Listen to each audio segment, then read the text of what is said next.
కుటుంబం ఉన్నవాళ్ళు అదృష్టవంతులు కాదు. ఒకరినొకరు అర్థం చేసుకునే కుటుంబం ఉన్నవాళ్ళే నిజమైన అదృష్టవంతులు. చిన్నప్పుడు మనకు ఏ బాధ వచ్చినా అమ్మ అని పిలిచేవాళ్ళం. కానీ ఇప్పుడు అదే బాధను మనసులో దాచుకోవడం నేర్చుకున్నాం.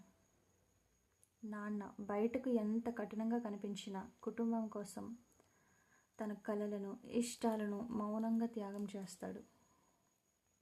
అమ్మ ఎంత అలసిపోయినా నేను బాగానే ఉన్నాను అని నవ్వుతుంది.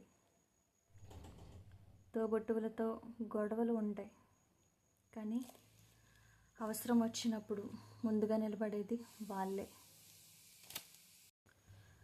కొన్నిసార్లు మనం బయట వాళ్ళ కోసం సమయాన్ని ఇస్తాం, కానీ మన కోసం రోజంతా ఎదురు చూసే కుటుంబం మాత్రం మర్చిపోతాం.